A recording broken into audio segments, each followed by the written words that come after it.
জলাবদ্ধ নগরী লালপুর ও পোষারপুকুর পাড় এলাকায় সড়ক পথে হাঁটার দিন শেষ হয়েছে। স্থানীয়দের চলাফেরায় এখন যুক্ত হয়েছে নৌকা। জনপ্রতি 10 থেকে 20 টাকায় পারাপার করে দেওয়া হচ্ছে বাসিন্দাদের। পানির পরিমাণ হাঁটু পেরিয়ে কোমর পর্যন্ত ঠেকেছে কোথাও কোথাও। রিকশা চালকদের 3 গুণ ভাড়ার প্রলোভন দেখিয়েও আনা যাচ্ছে না লালপুরের রাস্তায়। এমন পরিস্থিতিতে নৌকাই একমাত্র ভরসা বাসিন্দাদের। রাতে ভারী বৃষ্টি না হলেও আগের দিনের বৃষ্টি, দৈনন্দিন ব্যবহৃত পানি ও ডাইঙের পানি মিলিয়ে পানি বৃদ্ধি পায়। রাতভর পানি নিষ্কাশনের মোটর বন্ধ থাকায় বাড়তে থাকে পানির পরিমাণ। এমন অবস্থায় সকালে সড়কে রিকশা প্রবেশ করা বেশ বিপজ্জনক হয়ে ওঠে সকলের কাছে। পানিবদ্ধ সড়কের নিচে খানাখন্দে চাকা আটকালে রিকশা উল্টে যাবার ভয়, অন্যদিকে ব্যাটারি এবং মোটরে পানি প্রবেশ করলে রিকশা বিকল হবার শঙ্কা। সব মিলিয়ে আটকে যাওয়া বাসিন্দাদের উদ্ধারে ত্রাণকর্তার রূপে আবির্ভূত হয়েছে নৌকা চালকরা। প্রতি বছরই বৃষ্টির পানিতে খালে পরিণত হওয়া লালপুরের সড়কে নৌকা চালিয়ে বাড়তি আয় এবং সাধারণ মানুষকে পানি থেকে নিস্তার দেন চালকরা। লালপুরের রাস্তায় গিয়ে দেখা যায় ব্রাজিল বাড়ির সামনে থেকে মানিক ডাক্তারের দোকান পর্যন্ত নির্বিঘ্নে চলছে যাত্রীবাহী নৌকা। 5 থেকে 7 জন যাত্রী উঠিয়ে 10-20 টাকার বিনিময়ে গন্তব্যে পৌঁছে দিচ্ছেন।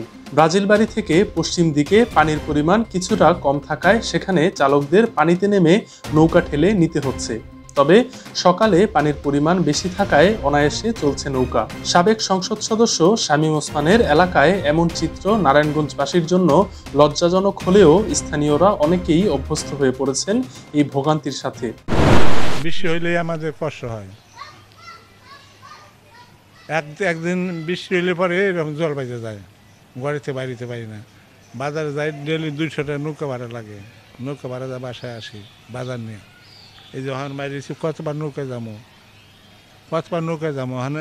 মানে এমনি নৌকা ছাড়িয়ে শুরু করে হাইটে হাইটে যাইতে পানির উপরে, আর কি করা।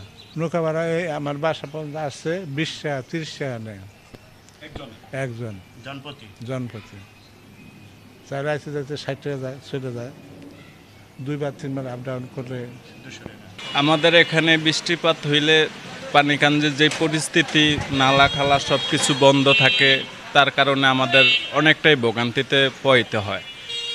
আমরা এখানে ব্যবসা বাণিজ্য করি, আমাদের বৃষ্টিপাত হইলে পানি না নামার কারণে ব্যবসা বাণিজ্য বন্ধ হয়ে থাকে, আমরা বেচতে পারি না। এতে আমাদেরও অনেকটাই ক্ষতি।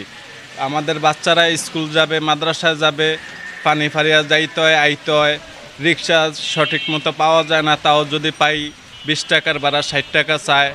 আমরা কর্মজীবী মানুষ, আমরা তো এটা সম্ভব হয় না আমাদের কাছে এত কিছু করা। এখানে যদি সরকার বা যে কোনো লোকীয় দায়িত্বমান যারা আছে, এরা যদি এইসব জিনিসগুলো দেখে, তত্ত্বাবধান করে, তাহলে হয়তো আমাদের জনগণের একটু স্বস্তি হবে।